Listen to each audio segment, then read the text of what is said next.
Hello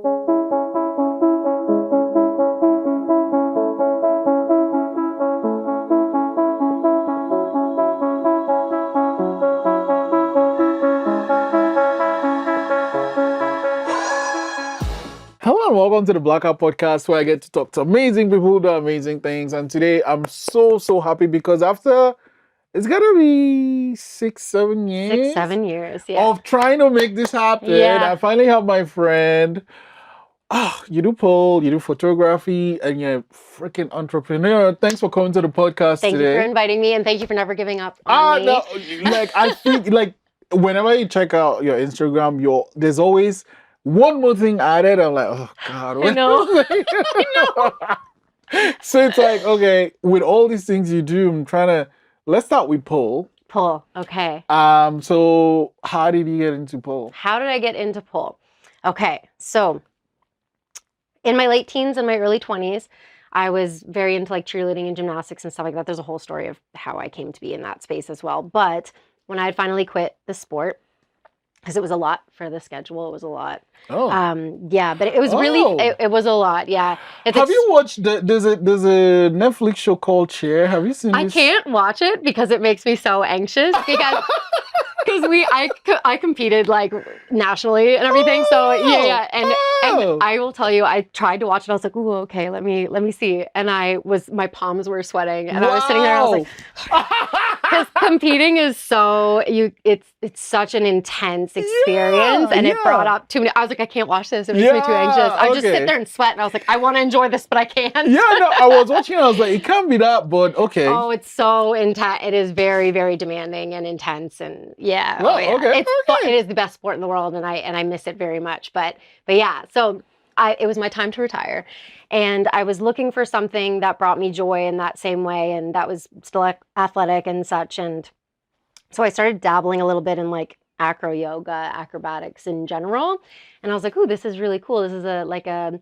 creative space that's more individual. Like there's more self-expression in it. And when you're on team sports, it's a lot of pressure to like be a certain way for the team and not to mess up for the team. It's just a lot of anxiety and a lot of pressure. I'm grateful for that experience, but it's like I didn't have the mental capacity for that anymore. So when I started to get into acrobatics, I was like, this is such a beautiful space to express yourself and move in a more personal way. And there's no expectations on it. It's just fun and creative. So acro yoga was kind of what I was investigating, and I met my good friend Mather, who invited me to a barbecue after we had been training acro for a while, and I was like, okay, cool. And I went and I walk in, and his friend had a pole in the middle of the room, and I was like, what is this? Like, oh, you got a pole at the barbecue, okay. And then she was telling me about how she teaches at this studio, and she loves pole, and I was like, this is a sport? Like, what? And then she was like, here, try a couple tricks. I feel like you'd be really good at it because you're a cheerleader and a gymnast and stuff, so give it a try. So I say gymnast lightly, by the way. I was not a great gymnast, so. But like with gymnastics, I still did backflips, but exactly. But like with gymnastics, there's so many different disciplines within it, right? Yeah. So I could do round off back tuck, round off back handspring. That was it. Okay. But anyway, so I tried a couple of tricks, and I picked up obviously on it really quick because that stuff translates really well. And it was like a little spark. I was like, what is this? So then I went home and I started obsessing on YouTube and watching all these videos and really starting to understand what the sport was and how loved it was and how interesting it was. And I watch my students go through that experience when they start pole as well. You just become like so obsessed with it.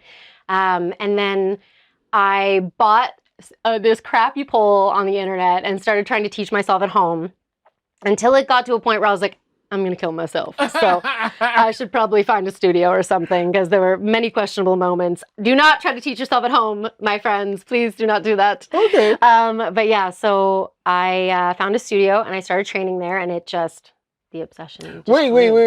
You like started just training at the studio? Yeah. Or, wow. Yeah. So I was a student for many years before I was an instructor. Yeah, it was the last pole acrobatic sport dance.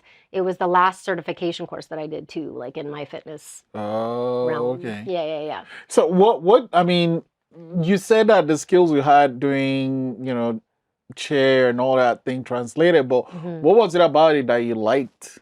About Pole? pole, Yeah. I think with pole, I think again the individuality of it and there was no pressure to be anything or be anyone or compete or it was just it was athletic, it was sensual, so it was like and it was challenging. There's this really cool psychological part about pole that's really addicting, and I see this in my students when they fall in love with it too. It's problem solving with your body. So when Oh. you're looking, even there's a ton of different facets of pole. Like there's choreography based, like exotic, acrobatics, fitness, and there's a bunch of different versions of pole that you can do or different realms. And at the time I was doing acrobatics, and with a lot of the acrobatic stuff, it's like when you're learning a new trick, there's like 14 different cues on how to do this one trick, and you have to figure it out with your brain and then figure it out with your body. And when you figure those tricks out, the like satisfaction that you get from achieving the thing is addictive. Like there's a lot of psychological stuff going on with it that's really addictive and incredible. Yeah, Wow. yeah. And Big then part of the addiction is the with problem the solving. training, do you kind of always start this, like with the same moves or tricks, as you're progressing? So, like, for example, like if I'm teaching someone from the beginning kind of thing, Mm. yeah. So, first of all, anybody can do pole. Absolutely anybody. You just have to be taught from the very basics. So, you start very, very basic with just conditioning exercises. I'll hear a lot from students. They'll be like, "Oh, I'm like, I don't have the upper body strength to like start Yes. or do it." And it's like, well, if you're learning properly, you're gaining that strength through your beginner program. So you would be doing a lot of conditioning for your biceps and your arms and your core, all of that. And then With the yes, pole. and you would start with the same spins, the same climbs. I do the same thing with every student moving up. And then depending on if you're in a class or doing private lessons, that kind of depends on how quickly you progress or So you progress more private though, right?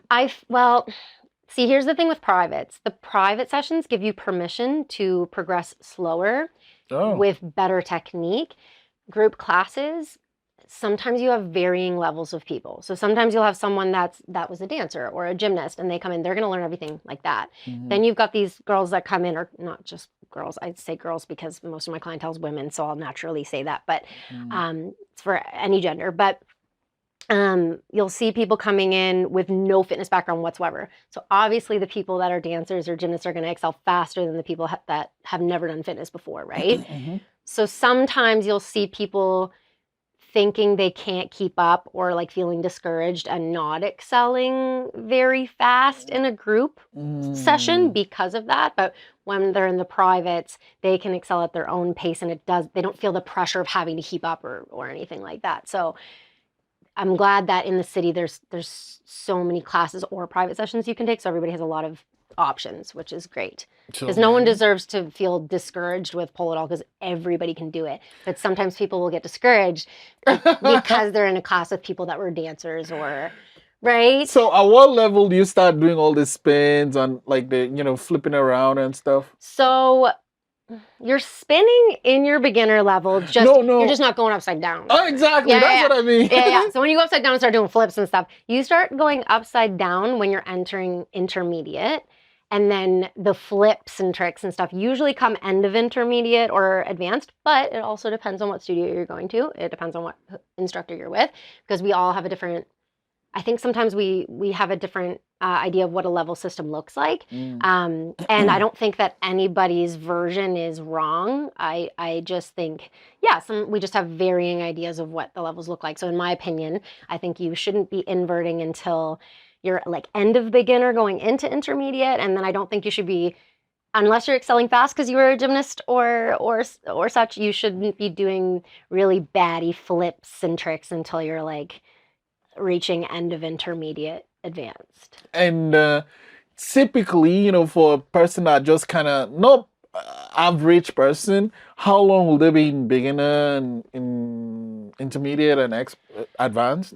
So that's another hard question, because sometimes you might get someone who is like a dancer or a gymnast and they come in, but they have a shoulder injury and a knee injury. So do you see what I mean? Right. So sometimes it just all depends on where that person's at, fitness level wise, injury wise. Like there isn't one answer to it. But I guess typically, like if I had to, oh God, there is no typical. There really isn't. There really isn't. Whenever I try to think about this, I'm like, unless you're doing the group classes and you're at a very structured studio where it's like you only do beginner for 8 weeks and then you move into intermediate. Like some studios will have like a strict, like you do this for this amount of time and this for this amount of time. So I guess you could see consistency there. But where I do mainly private sessions, it's like, it's so varying. And I like to make sure that I'm creating a really gentle environment where nobody feels pressured to have to excel. And you get different types of students too, because some students want to become these crazy athletes, which is incredible, and then some are just like, hey, do they push themselves to do that, or? Well, I'll usually assess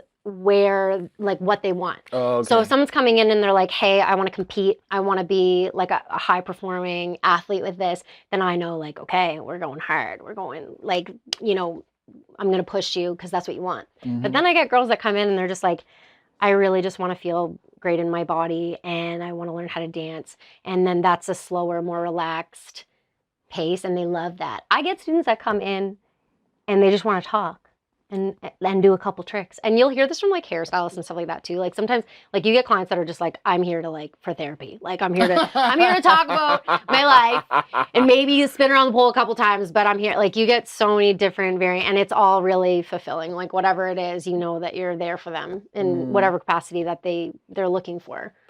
Wow. At what points of your, I guess, journey with pole did you realize, oh, I want to teach now? So I actually didn't. I always dreamed of teaching since the very beginning of pole. But I was like, oh, I could never be good enough to teach. Like I remember, this is what's so crazy when I think back. Like I remember saying to my friends, I was like, oh my God, that would be so cool if I could be a pole instructor. But like, there's no way I'd be that good. Like I could never get that good. And then the owner of the studio that I was at the time, she was actually like recruiting at that time, but it was kind of interesting because I had already had like my diploma in health, wellness, and recreation. I already had my Pilates certifications. I had so much because that's what I was developing while I was a pole student. That's the realm I was going into anyway. And when she was kind of recruiting, I was like, hey, like, are you looking for just like pole instructors, or are you also looking for Pilates instructors, blah, blah, blah. And she was like, can we sit and chat? I was like, yes. And she was like, one of my main girls is leaving and she teaches like all my Pilates reformers classes, all my group mat Pilates, and a ton of my pole classes. Like, is that something you'd want to take on? And I was like, yeah. Yes. And I was like, oh my God, like this is about to happen. Like I get to apply all of my qualifications, certifications that I have, and my diploma, everything. I get to put all of this here, but now I'm going to learn how to be a pole instructor. So I was working at a spa at the time, and I was going and working 8-hour shifts. And then I would trot over to the studio for like 4 hours, my eyes twitching just thinking about it. Oh, I was so tired. And I would apprentice for the evening. I would apprentice these pole classes to try to learn how to become an instructor. I did that for like 2 months. And then I just quit my other jobs and I was like, here we go. And then I was teaching there for, I think off the top of my head, I think it was like 6-7 years, something like that. Wow. And I had built like a huge clientele there. Like I'm really grateful for where I came from. Like that studio helped me, like it introduced me to so many incredible people, and I really built such a clientele there before I went off on my own. And I got a lot of great education there and a lot of incredible just techniques on how to teach. And yeah, it was a lot of great stuff to take with me. Yeah. So in 7 years, holy shit. Yeah, I think it was like 6 or 7. I'd have to, yeah. So, but like, what happened at year 7? Did you just like start your own business right away? It was COVID. So I was kind of teaching online there still for a little while, and then I knew it was time to go. I knew in my heart it was time to go. So I was like, okay, I'm just going to go and become self-employed. I've got this awesome space. I can set up 2 poles. I'm just going to do it and see. And so many of my students followed me that I just had a business right off the ground. So it was really great. And then when everything, like when lockdown and everything happened, I still kept teaching online. Yeah, and then after everyone was able to come back, it was like an amazing reunion, and yeah, it was really cool to have that happen. I was really scared. So Yeah. you mentioned all these certifications you have. I'll ask some about Pilates, but that's for later. Like, did you always want to be a fitness instructor, or why did you decide to get all those certifications?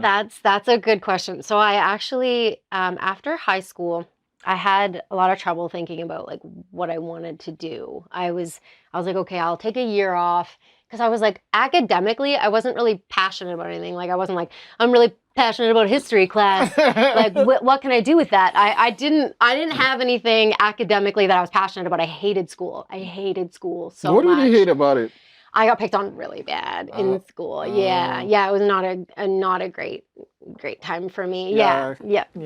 Anyway, we're past that. That's a part of my teaching though. I'll get into that later about why I teach the way I teach. It kind of has something to do with that. But so I took a year off after high school, and I was like, what can I love? What can I do? And my mom had a really hard life. She was a workaholic, not by choice. Like she raised 4 of us by herself. And I just watched her.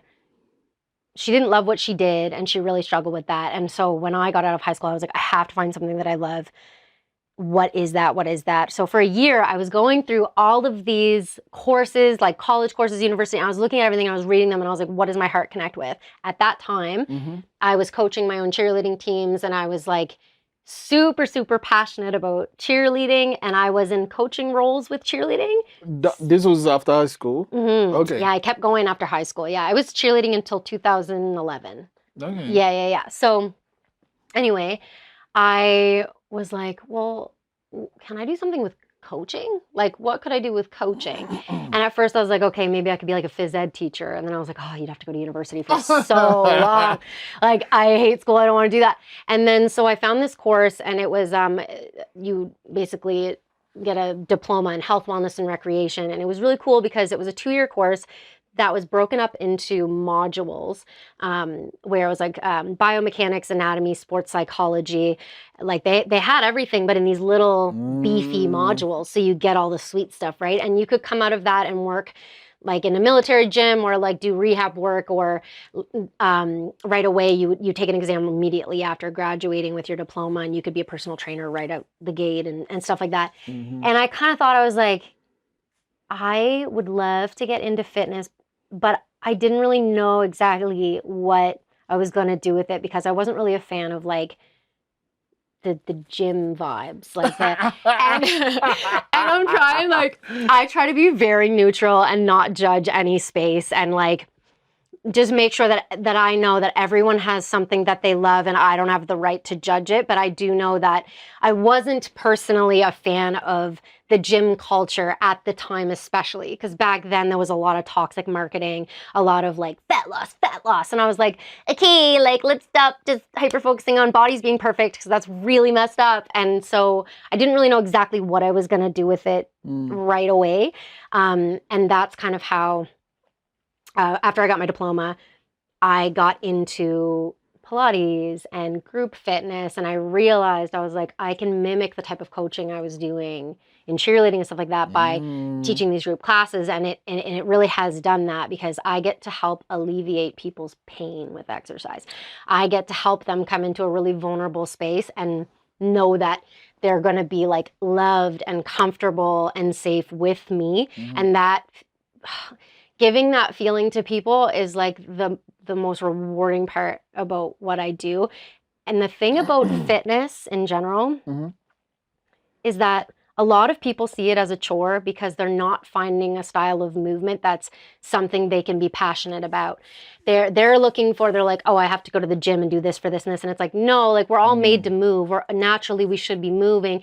But if it feels like a chore, that style of movement is not right for you. Okay. Try rock climbing. Okay, if that doesn't feel good, don't do that. Try CrossFit. If that doesn't feel good, don't do that. Like, keep looking, because you will find a community, and you will find a style that resonates with your body and your life. Because a lot of people try to fit gym time in, or like fit this and that in, and it's like, No, you want to go there for your oasis. You want to go there for your, you know, and some people love to put their headphones on and go to the gym, and those people, that's great. That's That's for great for them. them too, right? Hmm. But like, you know, some people really need community and they need slower pace and they need someone or they want someone to tell them what to do. They don't want to, you know, feel self-conscious going up to a machine, trying to read the side of the machine and being like, I don't know what I'm doing. I don't feel like it. Even though that's what the instructions are for, it's just gyms Right. feel intimidating. So, Yeah. yeah, I think people just need to explore a little bit more before they choose or decide whether they like fitness or not, because it's not about the superficial stuff. It's about how you feel when you do it, right? Mm. But yeah, So, I think I so rambled a no, little bit no, away from the no, question. no. We're straight. We're right on track.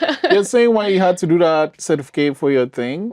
Yes. So Pilates, right? You know, when you check it online, it looks easy, Uh-huh. but it isn't. I love this And conversation. then the like, you know, I don't even know what that machine is. It's like Reformer. it pulls and like what is happening? Okay. So, I hear two questions in Yeah, there. yeah, So yeah. first, this is a hilarious story. So when I was deciding that I wanted to do Pilates, it happened because the spa that I was working at had a gym in the back of it, or a studio in the back of it, sorry. And there was a master trainer of Pilates that she traveled all over the place and taught it all over the world and stuff. She was amazing. And she had this studio in the back, and I would always walk past it to go fill my water bottle. And I was watching her teach these Pilates classes, and I was like, this isn't old lady exercises. Like, what is this shit they're doing? This is amazing. Like, they're suffering. Like, what is this? This is great. And then anyway, so then one day, again, it was another one of those moments where I was like, I was just being curious. I feel like curiosity has got me into a lot of great places, because I kind of went up to her and I was like, hey, I just finished my diploma in health, wellness, and recreation, and I have like this background now, and I'm kind of deciding where I'm going to go with it. And Pilates is really intriguing me. And she was like, she took me under her wing and trained me to basically help her, like bring in younger people into the studio and like just have a young, fresh brain in there to yeah, maybe like help beef up the studio a bit, bring more people in. So she just took me under her wing and she taught me reformer Pilates, mat Pilates, all levels. We really went over everything. It was incredible. Yeah, that's kind of how the Pilates journey started, and I just kept rolling with that. But when I was going through my training with her, we had a moment where she was like, I'm going to put you through some like core abdominal exercises. Core is your back and your abs working together as one unit, by the way. Mhm. So I was like, okay, yeah. Like, and I'm like 21-year-old me. I'm like, I'm a gymnast. Like, I'm strong. Like, I can do this. Like, I did cheerleading. So then I lay down and she puts me through this like 20-minute workout that felt like I was doing nothing. Like, it was like the tiniest movements and whatever. I was roasted for like 2 weeks. I couldn't breathe because my abs hurt so bad. And I was like, I don't even think I was engaging my core before this experience. I don't even think I knew what it was. And it was the same thing with like the rest of the body. Like any exercises we went through, I was like, I don't think I actually knew what activating my butt felt like until Pilates. And I was like, but I remember being young and naive and being like, oh, that's like old lady exercises. And now I'm just like, and now with my students, like, I'm just like, Pilates keeps you away from injuries, and it gets people so fit. But the awesome thing about Pilates is that you're creating a really balanced body, and you're creating like a lot of you're doing a lot of functional training. So your body is getting really strong in proper alignment. So that's why a lot of people I help a lot of people get out of like knee pain and shoulder pain and stuff, because we're doing so much stabilization work in the body. It's incredible. So we're offloading those joints and like toning in a really healthy way. Again, not just for like superficial, but for creating a really strong body that's going to keep you strong through your 80s and your 90s and stuff. You know what I mean? Oh, it's badass. And it looks like it's nothing, but it's badass. I know. Yeah, and it complements acrobatics a lot. Yeah. Oh, okay. Yeah. And the machine, what is the reformer? Yeah, Yes. yeah. So the reformer, funny enough, it's a sliding carriage that's connected to cables that it changes, like each cable has a different weight on it, so you can increase it or decrease the resistance that you're getting. And yeah, it's on a pulley system, so it's actually incredible for people who have like, it's progressed where you can do like badass advanced classes and intermediate classes, beginner classes, but it's amazing for people who have had back injuries because you can lay them down and you can move them through really functional training without causing any load or stress on their joints. Wow. Right? So especially the spine though, because they're able to lay. But it actually originated in the Army when nurses were trying to rehab soldiers in their hospital beds. So they created these systems in the bed that to help move them, and that's apparently how that's where it like originated, where the idea came from. Yeah, because Yeah. I look at the videos and I'm like, the fuck is going on? Yeah, I know. It all looks so silly, but it's so good. It's so good. Whenever someone does reformer for the first time, they're like, "What in the fuck was that?" And I'm like, "I know, it's super special." So, I mean, okay, and then you do 7 years, and then you kind of start your business thanks COVID, and like you was like working individually, right? Because you didn't have a class, no? Right. So I was able to get 2 poles up in the space that I have. So I was teaching like a lot of like 2 people at a time, or private sessions, just single sessions. Yeah. Yeah. So like how long has it been now, and what are some I guess progressions you've noticed in your students?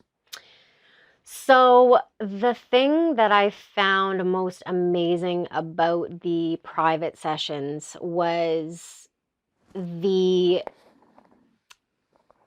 capacity to take on more information because they weren't in a group setting where they were overwhelmed by a lot of stimulation in the room. Also, when you're teaching group classes, because there's so many people in the room, you only have so much time for each person. So you got to run around that room and like give people like 2 minutes of your time, and it feels very rushed. So I found my advanced students were able to excel a lot faster in the private sessions, and they were able to discover a lot of things they didn't think they could do just because they were given that extra time and that extra explanation. But I will say, like, I miss the group classes a lot for the family vibe, for sure. And I'm very excited to be back to class environments, but the private sessions also like obviously deeper relationships, which was pretty incredible. All of my students are like my friends, and I'm lucky that I work in a space where that's not inappropriate. Like, it's very like, our community is very friendship based and is very supportive, and every single one of my students like makes my day better. Like, they're all amazing people. But yeah. Okay, so you have this business and things are going, you're like, oh, I'm gonna add photography. How did that come? Like, have you always been taking pictures, or? Yeah, so this is kind of crazy. So I used to do the whole modeling thing. I say modeling lightly because it's Halifax, and I'm also short and like athletic. Like, it was like modeling. So back when we used to do modeling, when I was in my 20s, it was just like collaborating with all these photographers, and like they were portfolio building, and so they were trying to add to their portfolios, and you were like honored if they asked you to like do a shoot or whatever. And I remember doing those shoots, and I met so many amazing photographers some of them are still my friends to this day. But I remember being like super fascinated with the photography part of it, but I never thought I would take it up. And then I was actually gifted a camera. Oh, okay. And I was like, photography was supposed to be my non-physical hobby, so I could take a step back from my overworking and relax a bit. Which I did for like a month. And then one of my students was like, hey, we're having a family reunion. Like, I'll pay you to come take some pictures. And I was like, oh my God, no, like, I don't know what I'm doing. Like, I taught myself how to use this. Like, I don't know what I'm doing. She's like, yeah, no worries. You can come practice. We're going to pay you anyway, just because we don't care what they look like. We just want someone to come and hang out and like take pictures. And I was like, as long as you have no expectations, absolutely, I will do this for you. So I go down and I had a lot of fun. And then when I got home, I was like, okay, let me like dive into this. So I already had the editing program, and I went onto YouTube, and there is like endless information on YouTube. Yes. So it taught me so much stuff, and I applied it to all these pictures, and then I sent them back to her, and she was like, Andrea, these are amazing. Like, we love these. And I was like, really? Okay. And so then I posted them, and then I got a couple more messages that were like, hey, like, do you do family photos? And I was like, no, but like, I think I'm going to start like trying, as long as you know that I'm self-taught. Like I didn't go to school for this, and so I charged very little at the beginning while I was kind of learning, and I just for the time, right? And yeah, I just kept going onto YouTube and learning and learning and learning, and then now it's been years now, and I think an amazing thing happened where the clientele kind of laid over.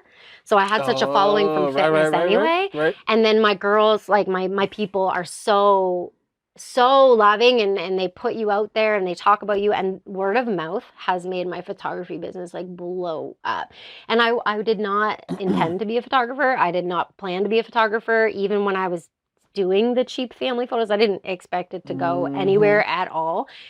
And then I had a moment with it where I was like, you know what? Like, I love doing this, and it gives me the exact same satisfaction that teaching pole does, because I get to like make these people, or like open up a space where these people feel incredible about themselves from these pictures, or like I get to watch them like see the pictures of themselves and be like, do I look like that? And I'm like, yes, you do. You just don't see yourself from this perspective. Like you are gorgeous. And I remember I was doing a boudoir, because I went into every niche of photography that I could, just because I was curious about all of it. And I was like, I have this thing.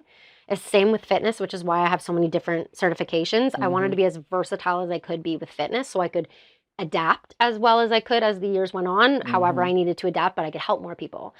Same with photography. I was like, I think I could do every niche. I'll just dabble. And my favorite one right now is boudoir, because it's empowering women the same way that pole does. And in like the thing about women, and again, I'm speaking on women because it's my main clientele. There's so much body dysmorphia with women, with every gender, but like women, it's like crippling and it's sad. And like when they come in for boudoir, oftentimes they're like, I'm doing this to feel empowered and blah, blah. And when we're going through the shoot, and I kind of show them pictures as they go. And one of the women the other day, she was like, oh my gosh, you're a wizard. And I was like, no, I haven't edited this picture. Like, this is what you look like. Like, this is just a different angle of you. Like, it's so ingrained in us, like all of this body dysmorphia. Okay. You've said it twice now. What is body dysmorphia? It's like an altered reality around your body. Like people will look at their body and they're only looking at like what they think is unappealing about it, or like people that they're seeing their body not for what it is, or not seeing their face for what it is. It's a complete distorted view of one's body and appearance. And we all have it in us to a certain degree, but it's really sad to see how prevalent it is in women, especially because of the marketing we grew up around. Like marketing directly preys on our insecurities and our weaknesses, and like we grew up in a social media space, and like it's only gotten worse. And that's the only thing I'm loving about social media right now is the body positivity stuff that is actually like taken off. It's like really amazing to see people using the platform in a different way, and like kind of standing up for the fact that like, why the fuck are we focusing so much on what bodies look like? Like, stop talking about other people's bodies. Like, who cares? Stop talking about people's bodies and what you think of people's bodies, because your opinion doesn't matter. Like about other people's bodies is it's none of your business what their body looks like. Stop talking about it. Yeah.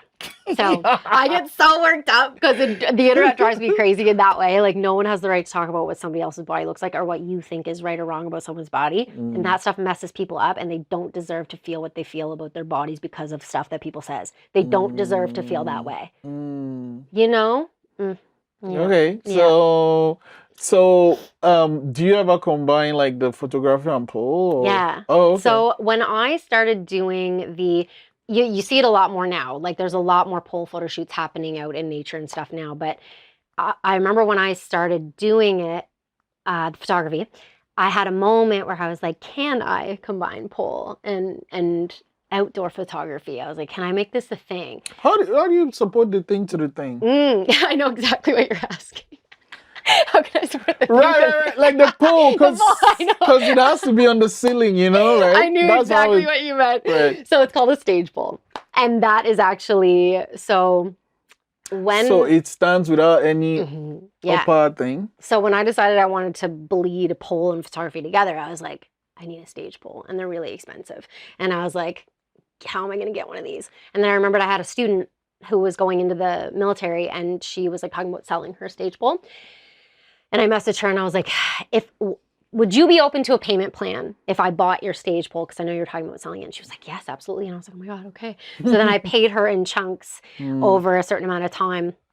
And I started bringing the stage pole to the beach. It's in bags and you assemble it. Yeah, it's a pain in the ass and it's so heavy. But usually when I do the pole photo shoots, I'll have a little team with me that helps. The pole girls are amazing. They're all so helpful, and they're just the best. But yeah, they'll usually help me assemble it and take it down and carry it, and I'll give them some extra free photos just for like helping me. Okay. Yeah. That's how I try to do that every year. Like offer someone either a free shoot or just some extra photos if they help me with setup and takedown, because that's their time and energy. So do a little exchange there, so it works for someone that maybe doesn't have the money for the photo shoot that summer as well. But yeah, so that's how I combined pole and photography. And then I started setting up backdrops in my space and doing the home pole shoots, and those took off. And now I'm just trying to like improve my skills, because again, I'm self-taught, so there's been a lot. Sometimes there was gaps of knowledge, and like, I look back on some of my original photos and I'm like, oh, I over edited that, like, because I wanted the background to look smooth, so the person looks like a very smooth, like, you know what I mean? Yeah. But now, like, with my knowledge, like, I have a new AI system and everything too, where I can separate the background from the person. So it's really helped me improve my skills. And I used to edit for like hours on end because I have like major imposter syndrome. So I would like sit there and like, I just didn't want to disappoint the client. So I would sit there for hours on these pictures and like, oh my gosh. So I'm grateful for the knowledge I have now. So it eases the amount of time that I'm editing. And it's more fun now because I'm not there for like 8 hours after a photo shoot trying to make the pictures good enough. Oh my gosh. Yeah. But wait, you combine all these things. So how do you, I want to say relax, but maybe that's not the right word, but how do you unwind? Yeah. Currently, I struggle with that a lot. And I think that it's not healthy how much I don't unwind, and I'm working on that. Yes. My fiance is an incredible human, and it's been amazing to have our relationship, because he slows me down. Okay. Yeah, so that he has slowed me down, but before that I was like, because you're like, hey, can you come do this? And I'm like, I'm dying this Saturday, but thank you so much for inviting me. You actually used the term that was like, no. Death day? Yes, yeah. I'm like, no. Thursdays are my death days, yes. I teach from 10 a.m. until 9 p.m. on Thursdays. Yeah. Death day. But my students are like amazing. Like they're so much fun and they're so sweet. So they get me through it. They get me through that day. I mean, you do all these things, and obviously I'm guessing you have something in the works. So what's next for you, Andrea? Okay. So what's next? So we kind of talked before the podcast, and I had told you that I had a big secret that I was holding on to. And I decided that today I'm going to reveal the secret. The reveal! Even though I was going to hold on to it for a little longer, but I think the timing is right to do this today. So I'm going to be opening my own studio in September. Oh, wow. Yeah. So they start the build this month, and then they're going to be done in May. So we'll have the shell. And then my partner and I are going to put the floors down, insulate it, do the walls, everything ourselves. So that's going to take up our summer, which will be awesome and fun. I'm excited about it. And then in September, I'm going to launch it. So it's going to be really cool because I'm going to be able to offer group classes again. So it'll give me that community vibe back. I'll be able to get more people into the space at once, which just feels incredible. And then I'll still have days where I do private sessions for I want to honor my girls that have been with me for years now, like doing private sessions. If some of them don't want to do group classes, they don't have to. So I'll keep a day or two of like just private sessions for my girls that want that. But yeah, it's going to be really cool. And then I'm also going to have like off the pole nights, because I think I'll be able to fit 5 poles in there, but potentially only 4, because it is quite a a smaller space. It's a lot more intimate. Mm. But I'll have a lot of off the pole nights for classes. So Pilates classes, HIIT classes, TRX classes, anxiety relief classes. Wait, what is anxiety relief? So anxiety relief class is basically a mix of like vagus nerve stimulation exercises. Google that because it's a long conversation about what exactly that is. I'm not going to dive into that, but give it a good Google. It'll make sense. But along with vagus nerve stimulation exercises, there will be guided meditations, foam rolling, ball rolling. And usually I'll do it with my Galaxy projector lamp and like at nighttime. Nice. So it's like it's a whole vibe. I offered that class online over COVID, and I had like some of the best feedback I've ever had for a class. And some of my girls that were struggling with like IBS and stuff, they were getting relief of that, which was just incredible. Yeah, so it's a really, really good class. There's going to be a lot of options for classes there, but yeah. Oh my God. Yeah. Wow, congrats on that. Thank you. It's going to be a hybrid studio too. So obviously I'll be able to, it's going to be a movement arts and photography studio. Right, So, because you can do the thing and put all your things in one place. exactly. So it'll give me a little bit more free time to be creative and to train again too, because I feel like right now I work so much that I miss that part of me where I'm exploring and being creative. It's like I've been burnt out for quite a while now, just with so much going on. So this space is going to allow me to, work a little bit less because I'll be making more money in an hour kind of thing. So it's going to really benefit my life in that way. But, and then it's going to be an awesome space for the girls to have like more options as well, which will be really amazing. Wow, that is so cool. Yeah. Okay. I mean, I think when that space is great, maybe the next one we'll shoot together, we'll shoot in your space. Yes, please. That I would be great. love to have you in That my would be space. great. Yeah. You do some pole dancing. No. So you know what? Whenever I look at that, all I'm thinking is the inner thighs must be death. Yeah, Death. That's because your arms short, because the palm is a little bit thick, but your thighs is so sensitive in here. So you're like on the thing and like I've seen videos of people that do really amazing things on the thing. Yep. And I'm just thinking, man, when you're done, you must just go and sit down in the bathtub and just soak your thighs, because you're holding up your entire weight with just your thighs. And you do, so like, you do get used to it. Your body gets used to it after some time. I don't know. The inner thighs, I say, is the longest one to get used to, because you're just, smokes, and the skin on your inner thighs is so thin and sensitive. Oh, it's brutal. Yeah. Pole is painful. Yeah, I might hold it and take a photo. But like hold and spin around them. It looks cool. The other thing I learned about it is that it spins. Yes. Because before I used to think it's a person that is doing the spin. Most people do. Yeah. But like, the thing kind of, even though it's like in place, it can spin also. Absolutely. But two settings. Even if the thing is spinning. Yes.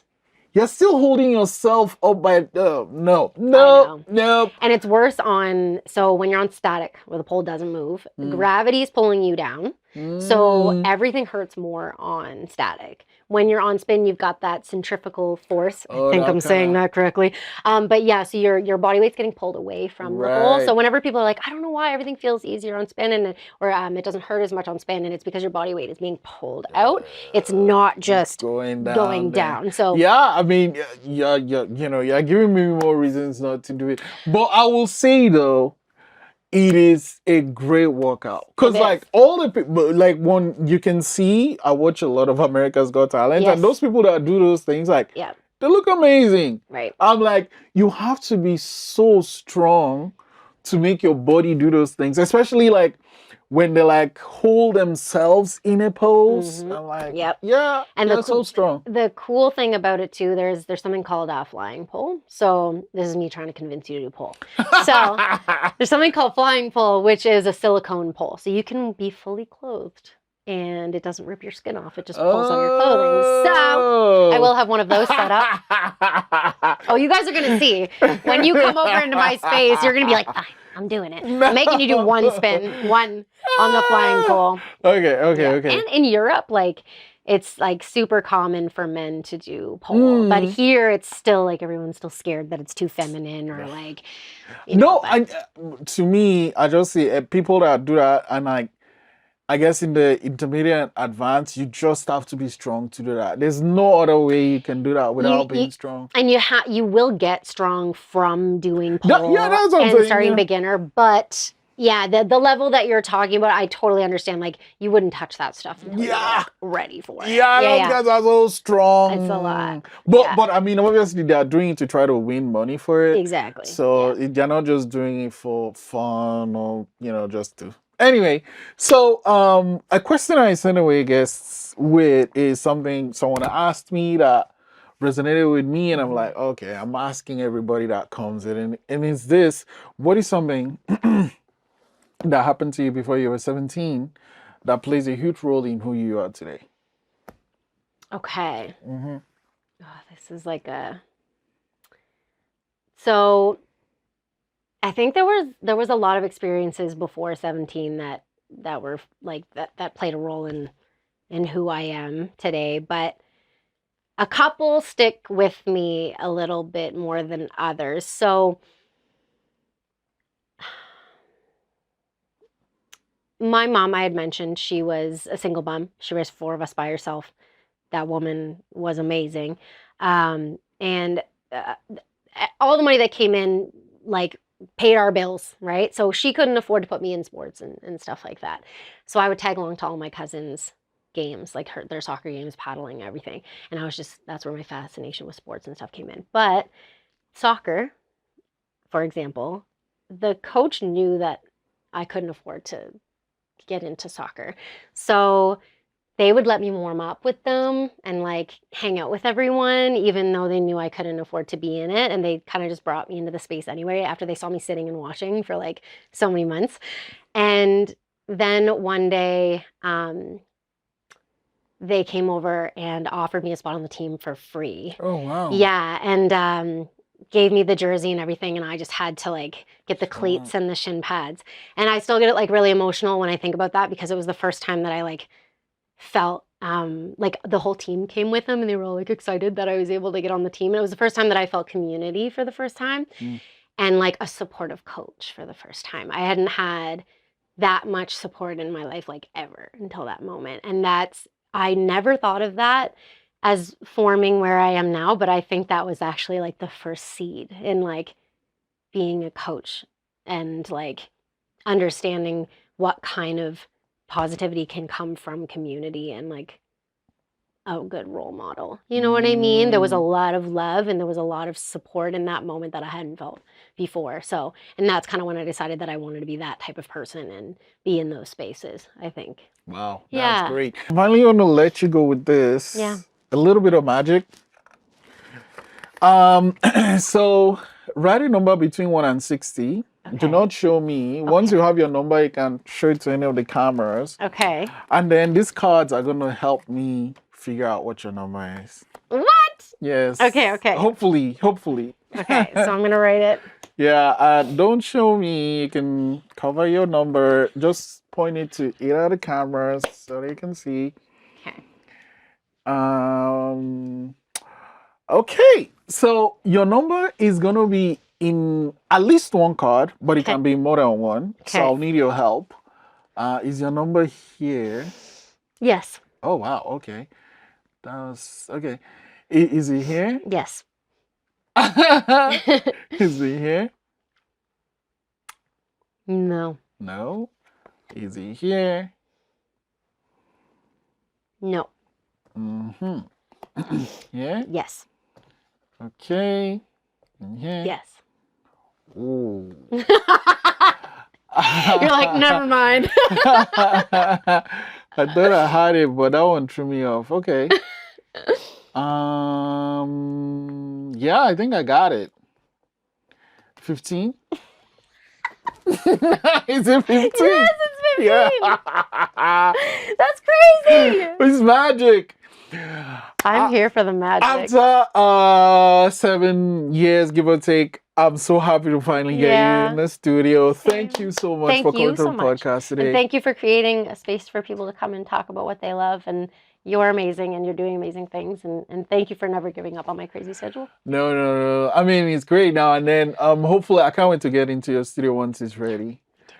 Super appreciate you. Thank you so much, Andrea. Thank you so much.